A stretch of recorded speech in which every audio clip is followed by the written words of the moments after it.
Akole तालुक्यामधील Rajur police station हद्दीमध्ये पिंपरकणे रोडलगत असलेल्या mobile शॉपीमध्ये क्षुल्लक 5 रुपयांच्या कारणावरून मारहाण झाली। मोबाईल शॉपीच्या मालकानं त्यांच्या शॉपीमध्ये आलेल्या विकी मुर्तडक याच्या डोक्यामध्ये कोल्ड्रिंकची बाटली फोडून मुर्तडक याला गंभीर जखमी केल्यामुळे 3 युवकांवर काल राजूर पोलीस स्टेशनला गुन्हा दाखल करण्यात आला। विकी मुर्तडक आणि त्याचा मित्र दत्ता हे दोघेही आरोपींच्या मोबाईल शॉपीमध्ये मोबाईलला बॅलन्स टाकण्यासाठी आले होते। तेथे दुकानामध्ये असलेल्या विकी आणि त्याच्या मित्राने 5 रुपयांचे च्युइंगम घेतले आणि च्युइंगमचे 5 रुपये सुट्टे नसल्यामुळे त्यांच्यामध्ये शाब्दिक चकमक झाली। दुकान मालकाला राग आल्यामुळे तेथे असलेली कोल्ड्रिंकची भरलेली बाटली त्याने विकीच्या डोक्यामध्ये फोडली आणि विकी मुर्तडक यामध्ये गंभीर जखमी झाला।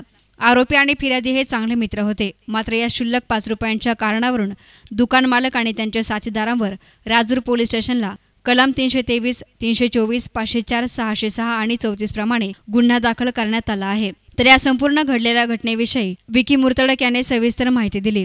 काल मी इथं पिंपरकण्यालगत एक मोबाईल शॉप आहे, तिथं बॅलन्स मारायला गेलो होतो। तिथं 2-3 चिंगम घेतल्याच्या नंतर त्याच्याकडे 100ची नोट दिली। तो म्हणून माझ्याकडे सुट्टे नाही, त्याला म्हटलं मग पैसे सकाळी घे। तर तो दारू पिलेला होता, त्या पिलेल्याच्या नादात त्याने माझ्या कोल्ड्रिंकची बाटली मारली, स्प्राईटची भरेल बाटली होती। बाटली जबरदस्त विजा झाली, त्यांना 10 टाके पडलेत। मला काही सुधारलंच नाही नंतर काय झालं काय नाही। मग मी तेवढ्यात मग मला तिथून मित्रांनी दवाखान्यात हलवलं।